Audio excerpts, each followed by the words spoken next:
Hey everybody, this is Matthew Soltiziak, and you're listening to Not the Same Old Lions podcast, part of the Minute Media Podcast Network.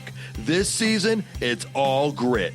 I speak with a variety of guests and interview key players, gaining more insight on what makes this team go. The Detroit Lions are now in a new, grittier era, and we look beyond just the kneecaps when it comes to the analysis. Welcome to another episode. In this episode, we finish our conversation with Jeremy Reisman from Pride of Detroit. We discuss the roster, the never-ending kicker saga, and we share our optimism for the future. Let's get to it, Lions fans. This is Jason Gabenda, and you're listening to Not the Same Old Lions podcast. Well, let's talk about the team. They've gotten better each year. We've seen that with the record, obviously, 3-13-1, 9-8, 12-5. But more importantly, the talent level in the building is changing. I mean, as I said, there were some good players on the 2021 team, but in general, the total talent level was light years below where they are now. Can you talk about the entire roster improvement over this time, especially the depth and what you've seen take place? Yeah, I think, honestly, every now and then something hits me in a way that's like, oh, yeah, this team actually is very, very good in a way that I'm like, it's obvious, but it's just, I'm not used to seeing those indicators. So when I see them, like, oh, yeah, this is what it's like to have a really good football team. And I think the thing is now, and it's literally happening in this moment because we're in the downtime of the offseason. And so what does everyone do? They put out their player rankings or they put out their positional rankings. And like, you look at every single position and the Lions have a top 10 guy at like every single position. I just saw a list today. Lions are considered a top 5 defensive line in the NFL. And I'm just thinking to myself, that's been like the weakness since Sue has been out of town. That's been a weakness even while Dan Campbell has been here. Now the defensive line is considered top 10. The secondary room has a lot of competitors, a lot of, question marks still very much. But at the same time, like there's a lot of guys that you expect to either grow into talent or be collective starters. You like the linebacker room that's like 5 guys deep. The offensive line is widely considered the best in the NFL. You have a tight end that is already in the top 5 discussion in his second year. You have an offensive tackle that is probably the best in football. You have a running back duo that is considered top 2 in the NFL.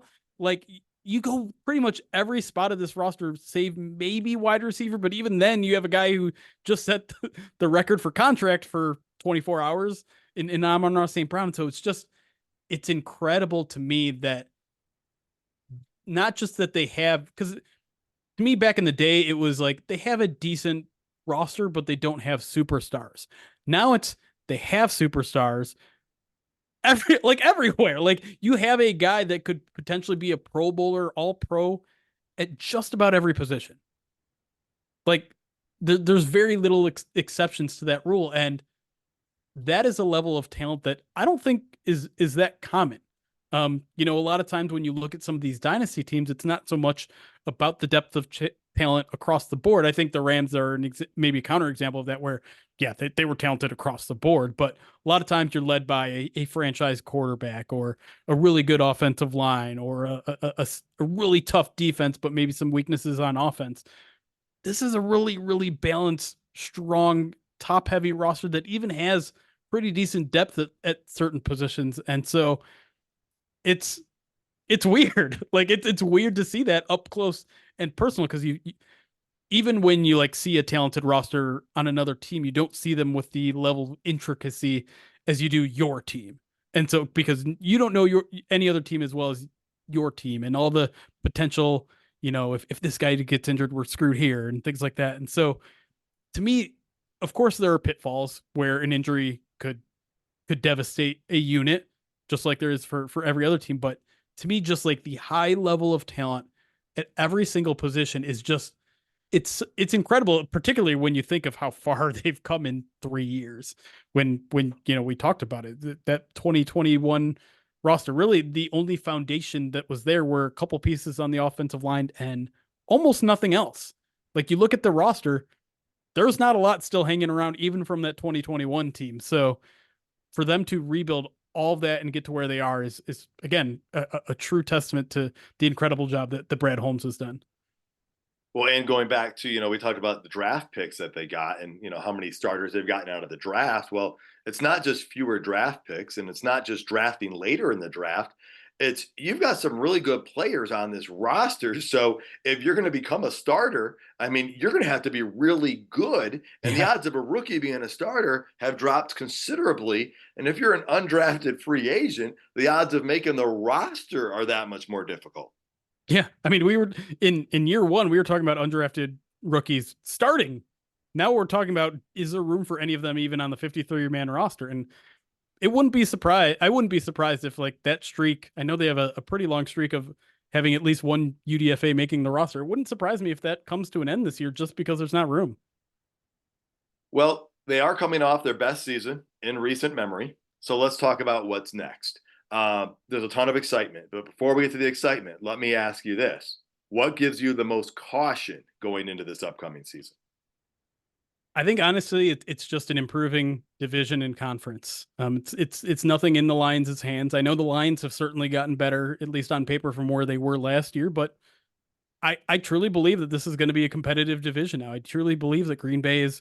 I mean, we saw how far they got last year, and they were a very young team that were doing a lot of things that the Lions did towards the end of 2022. And so I think you could very much see a 2022 to 2023 type of jump for Green Bay. And that's kind of scary considering they got to the divisional round. Chicago, I think, is starting to do a lot of things that make sense personnel wise. I still don't love their coaching staff, but defensively, they started to figure things out towards the end of last season. You never know what's going to happen with a rookie quarterback, though. So they're going to be a hard team to beat. The line split with them last year. They probably should have gotten swept by the Bears last year, for being completely honest. So they're not going to be an easy out. And I do think Minnesota is kind of a distant fourth in the division, but they have a lot of offensive talent too. They have they probably have the best receiver in football. And we saw the amount of trouble that he gave the Lions last year. So no easy outs there. I think the Rams have gotten better. I think 49ers are still a really, really good team. I just think the NFC is starting to catch up a little bit in terms of, it wasn't a great conference last year. The AFC seemingly is very quarterback heavy and talent heavy, but I think it's a little bit more evened out. And obviously the Lions have to play a first place schedule now, after winning the division. So schedule is going to be a little bit tougher. They're playing a lot of, night games. And so the schedule is going to be a little bit thrown off of getting into maybe a rhythm for those 1 o'clock games that they used to be able to do. So I just think it's things that are out of their hand, because I have a ton of confidence in the Lions roster, to be completely honest. I think they have enough talent to be a Super Bowl level team, but you could see a step back in terms of overall record just because the surrounding pieces around them have gotten a little bit tougher. Yeah, I think you hit like the two main things that I was thinking as well, which is one, their division has gotten better. And it could actually be one of the best divisions in football this year, depending how things play out. Now, there are two rookie quarterbacks. You don't know what to expect from either of them. Chicago's defense definitely took a big step forward the second half of the year. Minnesota, they added Aaron Jones. They have a running game this year. We think they will anyway. And, whether it's, Sam Darnold or JJ McCarthy, it's like they were putting guys out there like Romeo Dobbs last year, and they were competitive. They didn't win all the time. So it'll be a tough division to win. Last year going in, I kind of felt pretty confident we were going to win the division. And this year, I think we can. But I'm not going to say we will, because anything can happen. I agree also. I like what the Lions have done. I love what we've done with the secondary. And I guess we'll talk more into what we like. But it's what the other people have done around them. The NFC has gotten better. The Rams have made a really quick turnaround that I don't think a lot of people were expecting. Philadelphia might be better this year because, well, even though they fell apart, now they have a really good running back, and hopefully for their sake, they figured some things out, maybe not for us. And yeah, the Lions do have a tougher schedule. So there is a chance we could be a better team this year and have a worse record. Exactly. Yeah. But it doesn't mean we're not as good of a team. And, I forget what the Chiefs record was last year. I want to say it was 10 or 11 wins. And yeah, I think they went to the pretty Super sure. Bowl. Right. We put out our earlier predictions already for once the schedule dropped for 2024. I picked 11-6 and I got a lot of heat for it, which is, it's taking a one step back in a lot of people's minds. But I made that exact point. The Chiefs were 11-6 and won the Super Bowl. Like, no one was questioning their greatness at the end of the season. So Um, 12 win seasons are hard, man. Like, I think there's a reason why the Lions franchise is that tied a franchise record for wins in the regular season. It's rare. And so, um, yeah, there's no shame in being an 11 win team in the regular season. No, not at all. Actually, that was my prediction last year was 11-6. And then we got to the bye week. And I think I don't know if we were 8-2 at the bye or six and Sounds right. two. Yeah. And I adjusted it to 12-5. I mean, I was, like, oh, let's go up one. We're so far ahead of schedule. And it Right. worked out that it was 12-5. But I actually also am thinking 11-6 this year, just from that initial thought is, hey, the division's going to be tougher and the schedule's going to be tougher and whatnot. And again, we could get that and we could be even better. And then once you get into the playoffs, who knows if there'll even be a 12 or 13 win team in the NFC this year. It all depends. If everyone's that Right. much better, you're going to have a lot of people splitting some matchups. No question. So those are your caution. What gives you the most hope and optimism? I kind of started letting one of mine out of the bag, which is a retooled secondary. I'll get into that in a little more detail, but give me some of your thoughts. What gives you the most hope and optimism? Yeah, I think you have to start with the retention of your coaching staff. They like we've been saying, they deserve a lot of credit for what's been happening. When you have a roster full of such young players, the reason for their development is often your coaching staff, and pretty much the Lions have kept everyone across the board except for your defensive line coach and some of your secondaries coach, which is probably the two areas that needed the most improvement anyway. So all that makes a lot of sense. Ben Johnson coming back makes it feel like the offense isn't going to take a step back, particularly when you're returning 4 of your 5 starters. And the one starter you lost was replaced with a Pro Bowler. You have to feel pretty darn good. Yeah, maybe they're missing a key receiver from last year, and yeah, maybe they're expecting someone like Jameson Williams, who hasn't necessarily proven himself quite yet, to take a big step. But I'm not going to bet against this offensive line. I'm not going to bet against Jared Goff. I'm not going to bet against Ben Johnson. This still screams to me as a top 5 offense. And listen, this is the NFL in the modern era. If you have a top 5 offense in this league, you're going to make the playoffs and you're probably going to make some noise. It's just that simple sometimes. And I'm not saying you don't need a good defense. You do if you want to win a Super Bowl. But if you want to win a majority of your games, sometimes even just having a top 5 offense is enough. And then, to not to say like my only source of optimism is the offense. There's a lot as we're about to get to be excited about the defense, which I think started to figure some things out late last year. Not, they still gave up a lot of points. They still let quarterbacks throw 300 plus yards for them, but I think they figured out an identity that works that just needed a talent injection. And I think they got the talent injection this offseason with Carlton Davis, which I still think is somehow an overlooked move. I think it's overlooked because of the draft, right? You get Terran Arnold, you get Ennis Rakestraw, and so you're like, oh, well, Carlton Davis is a 1-year plug-in plan. I'm not so sure about that. I think this guy has a chance to be the number 1 corner this year. And then if Terrion Arnold overtakes him as CB1, I think it makes sense to keep Carlton Davis as your CB2 and then work to see where you can fit Ennis Rakestraw on the field, because I think Carlton Davis has legit starting and potential CB1, long-term potential there, particularly in what the Lions want to do, which is like a lot of press man physical play from your corners. That's what he did best in Tampa. And I think they pulled away from that a little bit, which is why, maybe the PFF scores don't line up with a number 1 corner or things like that. So to me, I think there's no real reason to expect any step back offensively. Meanwhile, the Lions added a couple really, really exciting pieces on defense that I think could bring them almost at worst, I feel like, to be an average defense in 2024. And as we, I talked about last year, if they got to just an average defense last year, watch out NFL. And that's what happened. Right. And, it got us to half of a game away from the Super Bowl. The coaching staff is huge, right? Because when you don't have to put in new offensive coordinators, you don't have to learn new systems, that learning curve for a quarterback can be a process. And, sometimes they promote within and just try and keep it the same. But we've seen it in different teams around the NFL. A successful team loses a coordinator, they bring in another guy. The offense doesn't always, gel the same way. So having the same coaches on offense and defense is big.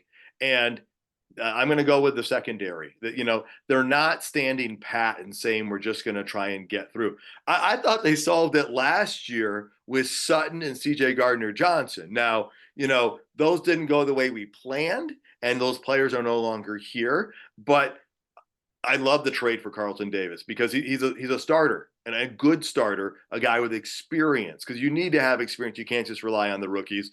The signing of Amik Robertson actually could pay off really well. Yeah. And then you've got the rookies that are going to come in. And yeah, Terrion Arnold could be your number one, whether it's him or you have Carlton Davis. I really like what they're doing. I'm hopeful. I mean, they injected more talent there this year than they have from the draft, all the drafts combined under Campbell and Holmes. So something's got to hit there, and I'm really optimistic it will. Another wild card is Emmanuel Mosley. He comes in.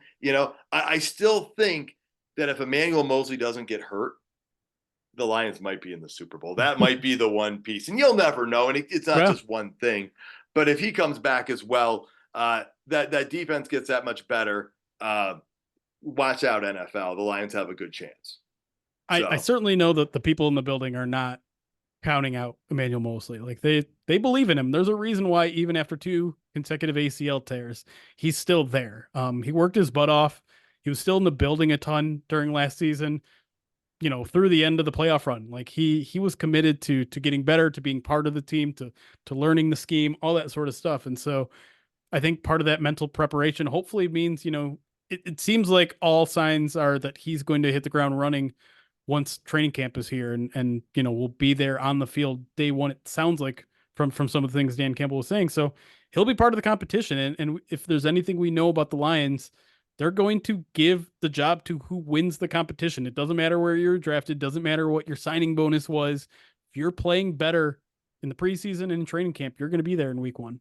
All right. Well, let's talk about kicking. I know it's a topic that can sometimes feel like an allergic reaction, and but there has been, I'm going to call this the kicking saga of the Detroit Lions. The names are Austin Seibert, Riley Patterson, John Parker Romo, Michael Badgley, Jake Bates, James Turner, and there's probably 3 or 4 that I have left out that has been in this 3 to 4 year cycle. So let me just kind of bring some stuff up and then throw some questions at you. Hopefully you have some good insight on. Austin Seibert was our kicker in 2021. He gets hurt. Riley Patterson fills in well for him. In 2022, Seibert and Patterson, I think, battled it out. Seibert's the kicker. He gets hurt again. A host of other people fill in for Seibert. We finally settle on Michael Badgley for about 12 games. Patterson had gone to Jacksonville. He's playing over there, going to the playoffs with them and everything.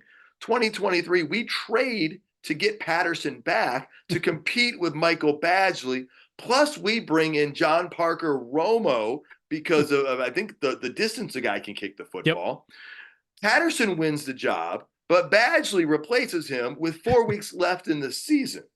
Now, Patterson is back with Jacksonville, and we have Badgley. We have signed James Turner, undrafted free agent for Michigan. We have now let him go. He is signed with the Packers. We have signed Michigan Panthers long ball expert Jake Bates, and that's where we're at today. Is that a pretty good summary? I think you nailed it. Yeah, that's hearing it all in front of you laid out like that. It very much sounds like a circus carousel. So let me start with the first one, which is Seibert and Patterson. I remember when this was playing out, and I'm sitting here thinking, Seibert keeps getting hurt in weird ways, like not on the field, something happening. And Patterson comes in and fills in well for him. So I was surprised that they kept Seibert over Patterson that second year. Any thoughts on that? Any insights that you can give? I know you covered it in practice. Yeah, as far as I remember, Seibert was like the more consistent guy throughout practices. It was very much a case where like Patterson looked really good in the preseason, and when he took over at the end of the previous season, that like what the public saw was a lot different than what the media saw. And so I think a lot of people were surprised that Patterson didn't win, but a lot of people that were at those training camp practices and at OTAs and things like that were just like, yeah, I get why you guys are excited about Patterson, and Patterson did the most of his important opportunities when the opportunity was presented in front of him, but Seibert is the guy that they trusted the most. And I think to me with kickers, trust is so important with them that like you can have if you flash in the pan for 4 or 5 games and you're really good, great. But to be a good kicker in this league, you have to have a bigger body of work because we see kickers all the time just that they start out well, they have a case of the yips, and then like they never recover from them. And so yeah, that it was a weird. I understand like the order of operations of like going from Seibert to Patterson and then back to from Patterson to Seibert looks weird, but at the time it did make sense. Okay. And so then ultimately we settle on Patterson. But then we have Badgley come into the picture here. And Yep. the Lions actually traded back for Patterson, even though they had Badgley, and those two competed. Yep. And Patterson was chosen over Badgley to start the 2023 season. And before we get too much more into these questions, I want to just throw up some other research I just kind of found. Sure. If you look at Detroit Lions field goal percentage, and again, stats can be the biggest lie, right? You can use them to, prove a lot of points. But Michael Badgley's career kicking percentage as a Detroit Lion is 85% and Riley Patterson's is 90. They are the top two, not counting, Bob Thomas and Yeah. Dutch Clark. Matthew Prater's is at 84% and Jason Hansen's is at 82. Obviously, Prater and Hansen have much larger bodies of work. But both of those guys, Badgley and Patterson, are not bad. And I also point out Michael Badgley, did you know in his rookie year, he kicked a 59-yard field goal? Yeah. He does, I know he's got more leg strength than Patterson. But, he's done well. Neither of them seem to be that bad. I mean, proof is in the pudding, I guess, with Jacksonville, who traded away to get McManus, but now they brought Patterson back. And so is it Badgley's job? Well, let's go back. Why did they choose Patterson over Badgley? Was it the better consistency they thought from short range? And then why did they make that change 4 games left in the season? Yeah, it's really kind of a fascinating situation. And I think, again, it speaks to the Lions' commitment to the better guy winning the job. And so I think Patterson legitimately lost. Like, hold on, Badgley legitimately lost to Patterson in training camp. Like you take the data of training camp and Badgley, I'm gonna get this mixed up a bunch. And Patterson was legitimately the best kicker. But what was interesting is that kicker competition continued into the season. And so when they made that kicker change, I don't remember if it was Dan Campbell or if it was Dave Phipp who told us, but said like, this was a competition that we've been running for the past 3 or 4 weeks in practice because we haven't necessarily, I mean, we have these 2 kickers on our roster. We want to make sure we have the best guys out there for the final regular season push. And so we challenged these guys for the past 4 weeks to basically another kicker competition mid-season. And I know that sounds unconventional, and I'm not sure how conventional it is. I had never heard of anything like that, but they essentially said like Badgley won it out. And like, we have to reward the player for how they practice. That's important to us. That's our identity. That's how you get people working their hardest in practice and getting better. And so he wins the mid-season kicking competition, goes out and makes a huge kick in the Rams game, a 54-yarder at that. And it's funny you point out those percentages because they're even kind of surprising to me because you think of the Lions kicker, situation and you think it's been chaos. And in a lot of ways it has, just in the ways that they've been funneling through guys, but the kicking itself hasn't really suffered all that much. Like I think we can think to specific examples of, Badgley has a kick that comes up short from 51 yards or, I don't even remember who the kicker was in the Minnesota game from 2022 in Minnesota where, Dan Campbell makes the tough decision to send out the kicker from 54 yards. And I think that kick came up short. And so I think there's also like something that's just like viscerally angrily when a kicker comes up short, especially if it's not like, if it's from 60 yards, you can understand it. But like, if your kicker comes up short from 55 or under, you're like, this guy shouldn't be an NFL kicker.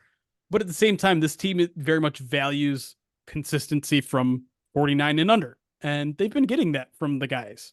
Even if they've been shuffling through them, pretty much everyone who's been out there has been pretty consistent from that distance. And so it's maybe not the crisis that I think some fans make it out to be, but it's also clear that the Lions are not going to stand pat either. They're going to continually make that kicker position something that is continually earned, and they're not going to shy away from opportunities to maybe improve at it. Well, I think part of it is just the rotation, of how many people have gone in and out. There was that season where after an injury went down, we had like 3 or 4 guys in 5 weeks, and we missed half our field goals, which That was cost a us a bad game. Sure.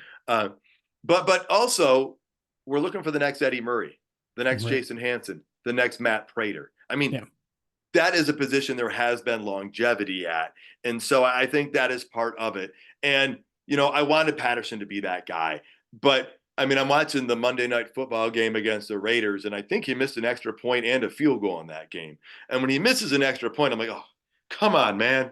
Like, we can't be doing that because, then it opens the door up and stuff. And so, but Mike Badgley came through. He came through again. And you said, he was on the practice squad. They were competing all season. And, he hit that field goal against the Rams. That was big. I still remember the guy behind me being like, oh, great. What are we doing? And I'm like, dude, you got to have faith, man. And, just kind of will that thing through. But now let me ask you, I mean, is this Badgley's job now? They brought Jake Bates in. Now, when Jason Hanson was here, Matt Prater came in, because you had a second guy in camp. And then obviously we knew we were keeping Jason Hanson, and Prater got signed by the Broncos. Is this simply an opportunity for Jake Bates to be a second leg in camp? Is this probably a legit battle? I mean, Badgley does have experience. How are you reading this situation? And then the quick departure of James Turner, was that just a victim of circumstance with Jake Bates? Yeah, I'll start with the second one there, because I feel like the Lions went through something a little bit similar last year when they decided to add John Parker Romo from, I think it was the XFL. They came out and they said, like, I think at the time they had to release Badgley.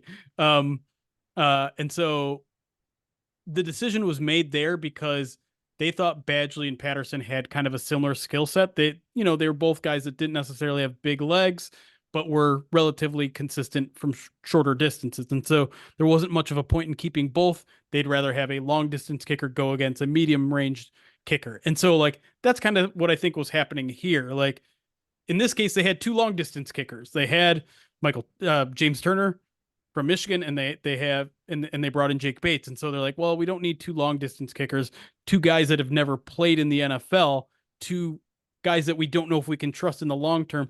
Let's decide on one or the other and have them compete with Badgley come training camp. And so I think that's why they made the decision that they did. I thought James Turner looked pretty darn good in OTAs. Not 100% consistent, but I guess the allure of Jake Bates was a little bit too much. He's kicking literally in forward field. He made the 64-yarder to win the season opener, so he can kick under pressure. You don't get to necessarily simulate that in OTAs, right? That's something that's always the special teams coordinators are always talking about. Like, it's really hard to simulate those in-game high pressure reps when you're in a practice field in July, right?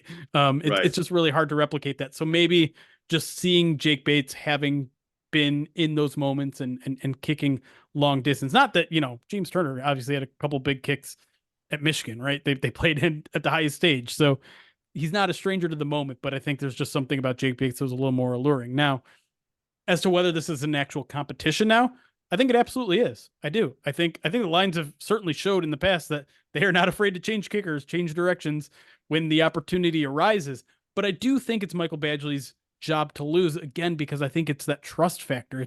It's the fact that Michael Badgley has been in the league for 6 years. He's been the Lions kicker for a year and a half, a season and a half at this point, and he's done a relatively good job. Now, the long distance stuff isn't necessarily there, but I think the Lions will take a little bit of peace of mind from 49 and under rather than a bit of a wild card in Jake Bates. Now, again, I think they're going to give him a legitimate chance, and I do think they're going to let the data speak for itself. If Jake Bates is clearly the more accurate kicker in training camp, he's going to be the Lions kicker in 2024.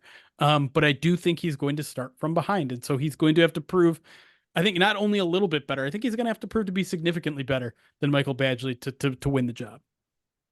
Yeah, it'll be interesting to keep an eye on because again, Badgley was a free agent at the end of the season. Nobody else swooped in to make him a big offer or anything. And yeah, I'm hoping that we kind of figure it out and have a good kicking season, and we don't have to talk about kicking so much. That was quite an epic kicking conversation. I promise not to go down one of those roads ever again for anyone listening. But now you understand the circus merry-go-round that it's been for the last few years, and hopefully everything becomes a little bit more crystal clear. Yeah, it'd be nice to have a long-term option there because it's funny that like when the Lions were bad, that was the one thing you could always rely on is having these long-term kickers. And now that they're good, it's a kicker carousel. Like, why can't we have both at the same time? I know we actually I met Jason Hanson after one of the games last year, and I said, "Any chance you kind of want to come help us out here? Like, just give us some consistency again." Be nice.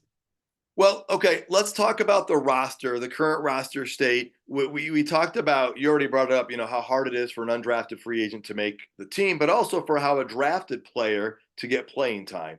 And I want to go back to last year's draft. You brought up Broderick Martin already. We also have Colby Sorsdale. Couple draft picks from last year. They were not expected to be impact players right away. They were drafted for their potential. Now, what are we expecting from them this year? Are we expecting some more playing time? Could they be very impactful as backup players coming in on the lines, or are we still a little bit ways away from seeing them being, a consistent quality impact player? I know we saw some from Colby last year pressed into emergency play. What are you seeing on those guys? Yeah, I mean, I'm not going to make any bold proclamations at this point because unfortunately both those guys play line positions, which is very, very hard to assess during OTAs and minicamp when the pads aren't on. So I can't be like, wow, Broderick Martin looks like a completely different player out there. And now, he got a little bit slimmer and the Lions coaching staff is talking him up a little bit, but it sounds like, he's still very much going through the process of being technically sound, of the pad level still being kind of brought up as something he needs to work on in the way he uses his arms. And so I think there's still going to be some bumps along the way. He's going to get more opportunities, I think, just by where the roster is on the interior defensive line. It's obviously going to help having DJ Reader in the room, someone who's already given him a lot of feedback. And that's something that I think the Lions have generally done a really good job of is pairing their young players with a good, smart, hardworking veteran that can help them develop quicker. And so I think he's going to benefit from that. I wouldn't go into 2024 with like huge expectations for Broderick Martin, but he's going to get the playing time. And so that to me is critical to his growth too, right? Like he has to be out there. He wasn't even out there last year. He had like 1 or 2 games where he logged any snaps. Just being out there as a small rotational player, 10-15% of snaps is kind of what I'm expecting on the regular for him. And so, it's not going to be a ton. I'm not going to expect a 7-sack season out of him or some sort of explosive year out of him because I think, the guys directly in front of him, DJ Reader and even some of the reserves beyond him, I think might get some opportunities ahead of him, but it's a process. The Lions are willing to take it long. And listen, like, I know Lions fans are going to get impatient. Everyone gets impatient in the middle of the season. But you just have to look to the history of this team. Like year 3 is an acceptable year to break out under this regime. We saw it with Fatu Melifonwu. We saw it with Derek Barnes last year, right? It happens. Some players develop slower than others. And when you're taking someone from William and Mary, it's going to take even longer. So be patient with him. Colby Sorsdale is a really interesting one for me because he did get some of that experience his rookie season. It seems like he's moving back to the tackle position, which is something he did in college. And I think there's an opportunity for him to potentially win the OT3 job. I know the Lions, they like Dan Skipper a lot, but we also know what Dan Skipper offers, which is he's kind of okay as that 6th offensive lineman, but he's not really great as a potential starter. Now, obviously some of that is just because it's a huge step down from either Taylor Decker or Penei Sewell. Those guys are fantastic. But I think Colby Sorsdale is a guy that like I could see make that jump. Now, obviously if you're OT3, it's not going to look like anything on game day because you're only in those jumbo packages. But I think it might give the Lions a little bit of peace of mind if they can get him to a spot where they feel a little bit more comfortable with their offensive tackle depth. Because a guy like Giovanni Manu, don't expect to see him at all in 2024. He's a guy that you might not see at all in 2025.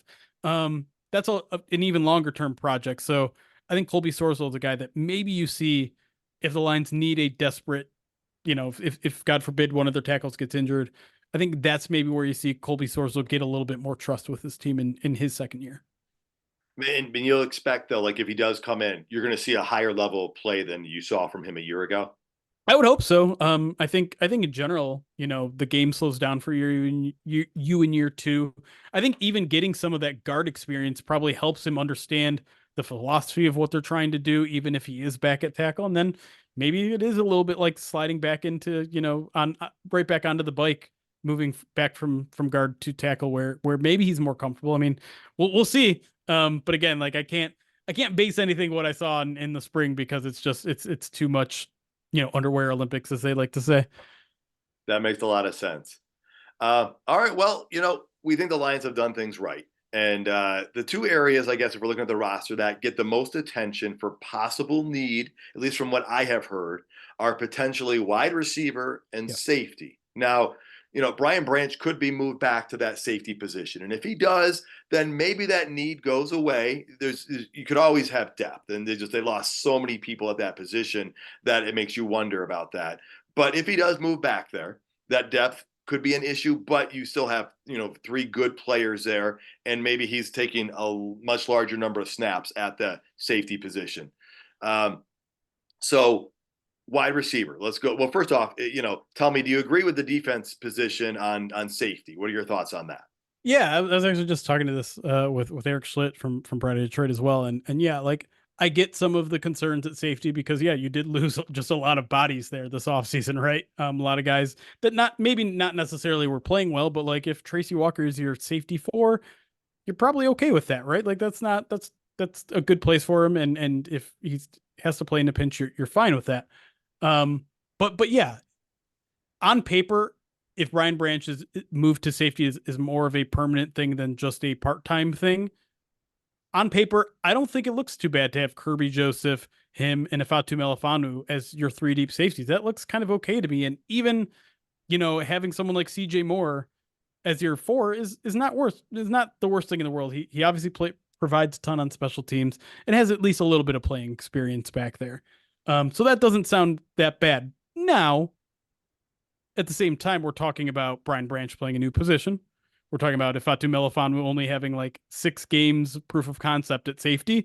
And we're talking about Kirby Joseph, who maybe took a little bit of a step back in year 2. And so there's reasons to believe that maybe it doesn't work out perfectly. And when you're constantly shuffling the seats of some of these guys, there's also going to be kind of an acclimation period, right? Like if there's a really good chance that if you could, the lines are in nickel, so there's 5 defensive backs.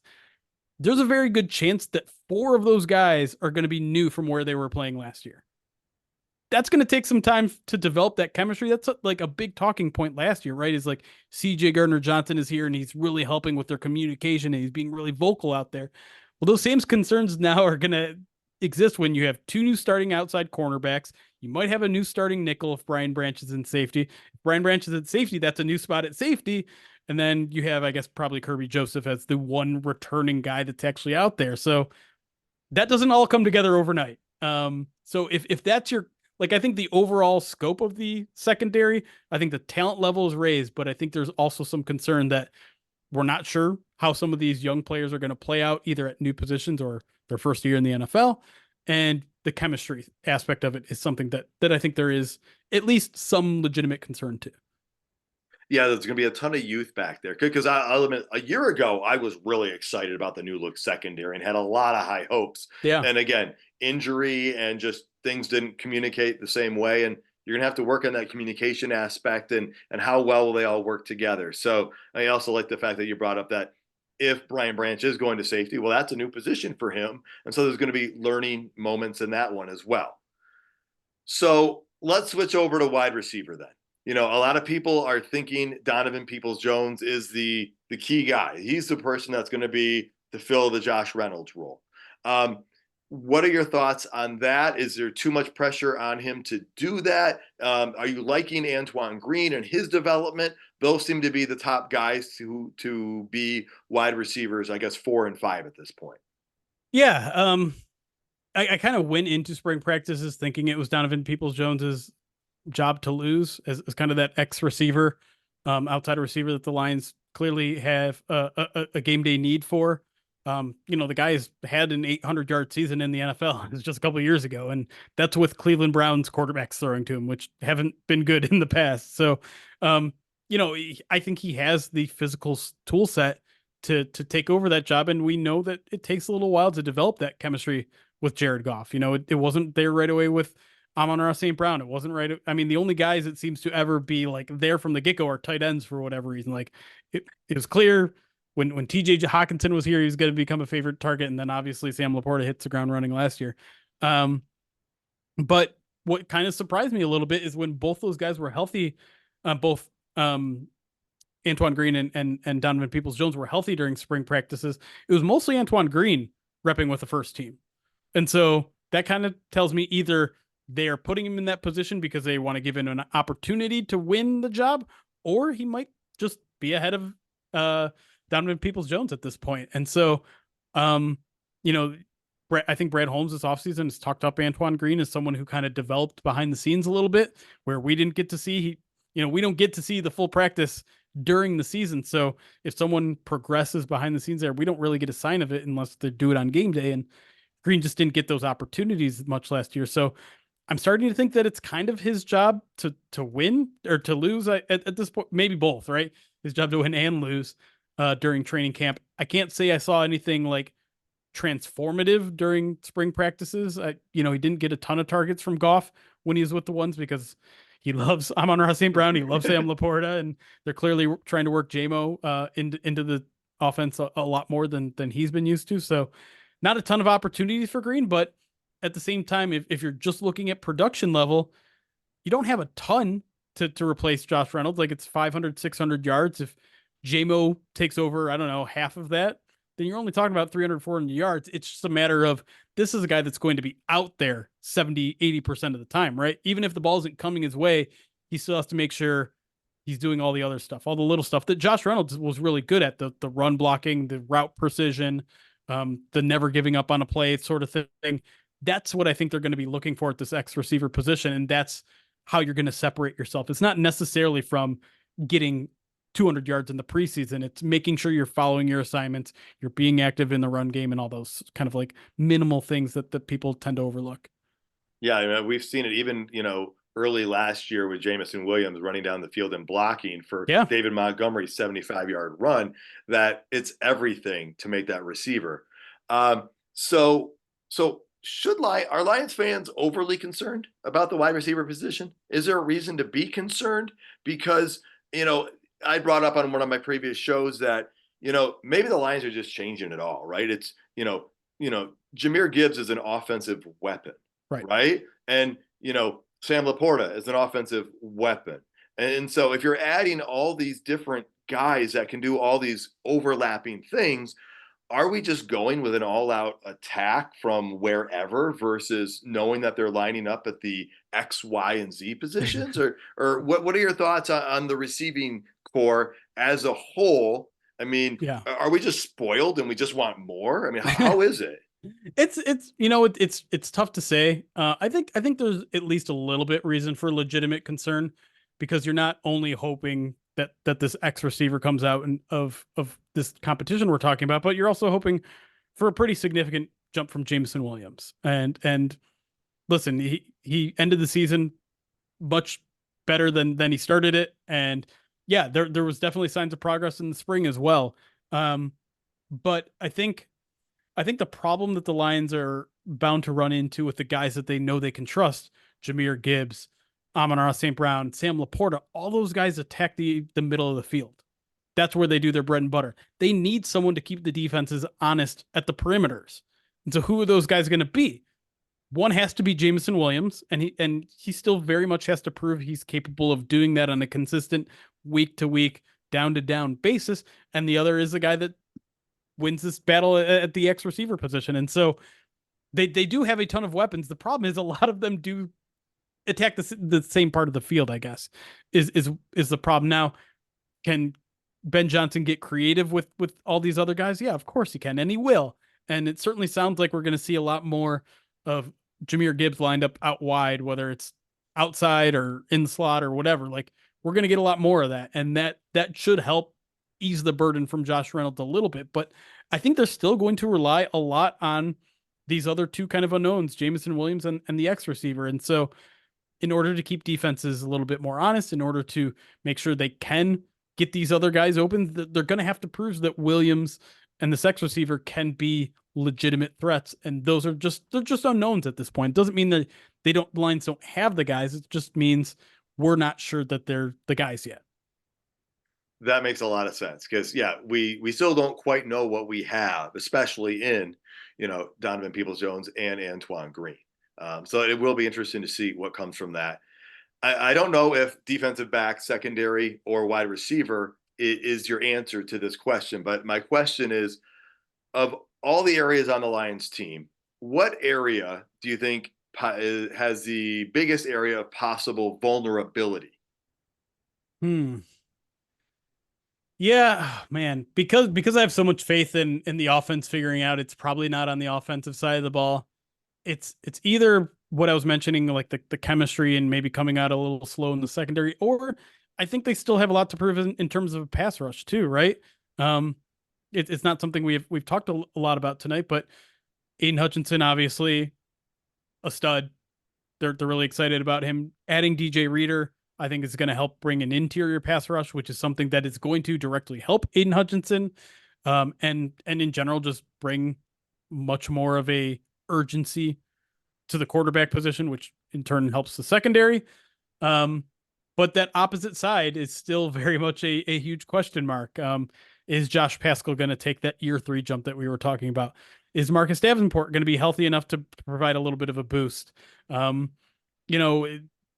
Maybe do the Lions get something out of Matthew Betts? There's a lot of interesting bodies out there at the edge position. Josh Paschal, another guy. So it's just to me there's so many different guys that could emerge and be that guy, but none that I'm 100% confident in, or even like 80% confident in that can bring a consistent pass rush opposite Aiden Hutchinson, so that your secondary isn't holding on for 3, 4, 5 seconds. That makes a lot of sense because we talked about how good the defensive line was against the run last year, and they were amazing against that. Right. But they did lack that pass rush, and DJ Reader could be that key piece if they can get that push up the middle, or Aleem McNeil continues to grow. So, all right, yeah, I'm gonna agree with you on the whole idea of the defensive side of the ball is the one that's got the biggest vulnerabilities at this point, just because we haven't seen them succeed at the level the offense has. And the offense, yes, we lost Jonah Jackson, but we replaced him with another very high quality player. And we also have Donovan Peoples-Jones, who could grow into the Josh Reynolds role. Exactly. So the Lions have some salary cap space. And, it's easy for fans to say we should, go get this guy or go get that guy. Yeah. And there are a lot of people that Lions wanted to trade for. And let me just tell you how thankful I am we did not give up, draft picks to pay very high contracts to people we didn't know much about. And so, Carlton Davis is kind of that exception. But, the experience he brings to that secondary is going to be something that you can't draft. And that's going to be a big difference maker, I think, this season. But if the Lions were to go and sign a free agent, because there's some talented guys out there, not necessarily wide receivers at this point, I don't think, but there are some, in the safety position or just any area. If there was a free agent, you don't have to say a player's name, but maybe a position you think the Lions would maybe consider bringing in. Would it be another backup quarterback to go along with Hendon Hooker? Would it be another defensive lineman to add to the pass rush? Would it be a safety? Because we know there's multiple safeties out there, or something I didn't even name. Yeah, it's a tough question to answer because as we've been saying for the past hour and a half or whatever, it's a really good roster. There's not a lot of space, not only in terms of starting capable guys, but even on like the 53-man roster, it's hard to see a lot of jobs available. And obviously you can always get better at every position, so I don't want to discount that. But the question is there an upgrade out there? And if you look at individual talent out there, I think, yeah, you said it, like there's a couple of really, really good safeties still out there. If you could, there's still some guys out there in the UFL. You could tap Hakeem Butler is a guy that I've kind of advocated, the wide receiver that video went viral of Wade Phillips saying like, I'm going to tell NFL coaches like you belong to be playing there. Had a really good season in the UFL. Could be maybe an upgrade, or at least someone that could challenge for the X position here in Detroit, or a roster spot. I don't know if there's one particular position though that I'm like the Lions have to add there. I mean, I'd love more offensive line depth, but you're not going to find it at this point in the offseason. Like, I think every team would love more offensive line depth that they can trust, but truth of the matter is there aren't enough for 5 starters on every team. So your chance at finding a good depth offensive line player is pretty low at this point. So I kind of go back to those positions we just talked about. If you can find a safety that can maybe provide a little bit more of a veteran presence in the safety room, because your oldest safety is Kirby Joseph, I think, maybe, which it's crazy to say. If you can find a wide receiver that fits what you want, or if you can find a pass rusher, really from any position, but I think particularly from the edge, I think that would do the Lions the best. Otherwise, I think the Lions are in pretty darn good spot elsewhere. Yeah, I think it's one of those things for fans are always like, what's that one extra player that can put us over the top? But Right. this has got to be one of the most solid rosters that we have seen in years in Detroit. And the thing that separates us now from like the team with Stafford and Calvin and Sue is we know the defense isn't about to fall apart due to contracts and players leaving. Right. We're built up, and we just saw in the offseason the Lions, share that same vision by re-signing a lot of these key guys. Yeah. And Jeremy, go ahead. I was just saying the last thought on the cap space too is like, this is a team that's going to be in a position to win a championship and is going to have that mentality all throughout the entire season. So I think it makes sense to hold on to most of that cap space. And then once the trade deadline comes around, maybe injuries have hit you at a particular position, or maybe it becomes clear that a really good player on a bad team is available. Maybe that's when you're going to actually really, really want that cap space and make an aggressive play for a player out there mid-season. Now, mid-season additions don't always work, and there's obviously a acclimation period for anyone at any position that just joins a team like that. But I think that might be, everyone that's like eager to use all this cap space, I think maybe holding on to it, potentially using it there, or rolling it over to next year. Like, it's not a case of if you don't use it, you lose it. Carried it over to next year, and there are a couple of players that are about to become very costly on the Lions roster anyways, that maybe that cap space becomes very handy. Yeah, I love the idea of using it for more extensions to homegrown talent that Right. it could be used for. And, Lions wanted a big move in the trade deadline last year. Lions fans did, and they got Donovan Peoples-Jones, and they were hoping for something more than that. But you got to keep that in your back pocket if it's there, because the Rams got Odell Beckham Jr. and like 5 days later, Robert Woods tears his ACL. And Right. so if OBJ's not there, they're not winning the Super Bowl. I'm pretty confident of that statement. They might not even make it there because he had some key plays in the playoff run that got them there. So yeah, being prudent with it, and maybe not, being an overzealous fantasy football player or Right. commissioner who's like, how can I quickly build up this roster? Save a little bit just in case you need it. So, well, Jeremy, we have covered a plethora of topics in this conversation. Are there any final thoughts you'd like to share? Just that, man, like, as we were kind of talking about when we were talking about the Rams game, like, I urge everyone to enjoy the ride of this season, because it does feel like could be something special. But even if it's not, like, let's not lose sight of the fact that this team has come from a really long place. Let's not take for granted that now they are a legit Super Bowl contender. So even if they fall short of that goal, we're in an era of Lions football that most Lions fans of the past 60, 70 years have never really gotten to truly experience. And so just kind of sit back and enjoy the ride, and try not to be too stressed about it, even though obviously the stakes are going to be a little bit higher than they have in the past. That is for sure. And that's the thing I tried to remind people last year, even, was enjoy this ride. I'm not saying you have to be positive and optimistic all the time, but I'm just not being overly critical, because this is so much better than anything we have seen. And so enjoy it, have fun with it. And like Jeremy said, if you have the opportunity to travel to one of those other stadiums and help in the takeover, man, I went to a couple road games last year. I'm hoping to go to a couple this year. It's a fun experience, and it might even be easier to get into than getting into Ford Field this year. Yeah, cheaper for sure. Well, Jeremy Reisman, folks. Jeremy, thank you so much for joining the show. You can find all of his work at prideofdetroit.com. Again, I highly recommend you check it out. Jeremy, anything else you want to do to kind of talk about your work or promote yourself? Oh, no, not at all. I think you did a great job. Just head to prideofdetroit.com and enjoy the community there. It's a cool community too. The comment section is super active, and we're always trying to interact and find new ways to reach out to our fans. Awesome. Jeremy, thank you so much again. And folks, thank you so much for tuning in. You can find more episodes and content at notthesameoldlions.com. If you're listening on YouTube, please hit that like button and subscribe while you're at it. Tell your friends about the show. And until next time, stay gritty, my friends.